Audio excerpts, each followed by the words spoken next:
వచ్చే వారం రోజుల్లో ప్రతి ఇంటికి సరిపోను మంచినీరు అందించాలని ప్రజల నుంచి ఫిర్యాదులు అందితే తక్షణమే సంబంధిత అధికారులను విధుల నుండి తొలగిస్తామని భూపాలపల్లి జిల్లా కలెక్టర్ భవేష్ మిశ్రా అన్నారు. వేసవిలో త్రాగునీటి ఎద్దడి నివారణ చర్యల్లో భాగంగా జిల్లా కలెక్టర్ భవేష్ మిశ్రా జిల్లాలోని కాటేరం, మహాదేవ్పూర్ మండలాల్లోని పలు గ్రామాలలో, కాలనీల్లో సంబంధిత అధికారులతో కలిసి సుడిగాలి పర్యటన చేపట్టారు. ఇంటింటికి వెళ్లి మంచినీరు సరఫరాపై గృహిణులను అడిగి తెలుసుకున్నారు. ఇంటిలో ఉన్న కుటుంబ సభ్యుల సంఖ్య, నీటి వినియోగంపై ఆరా తీశారు.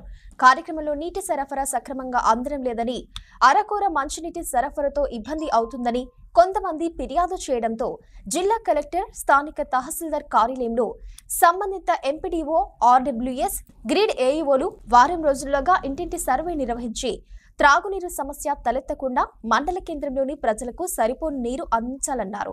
నీటి ఎద్దడి నివారణ చర్యలో భాగంగా విధుల్లో నిర్లక్ష్యం వహిస్తే కఠిన చర్యలు తప్పవని హెచ్చరించారు. ఈ కార్యక్రమంలో కాటేరం, మహాదేవ్పూర్ తహసీల్దార్లు, ఎంపీడీఓలు, మిషన్ భగీరథ, గ్రిడ్ ఇంజనీర్లు, పంచాయతీ సెక్రటరీలు తదితరులు పాల్గొన్నారు.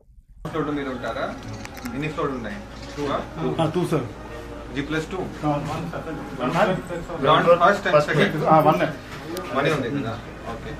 12 మంది ఉంటే మిషన్ భగీరథ వాటర్ వస్తుందా? అసలు రావడం లేదా?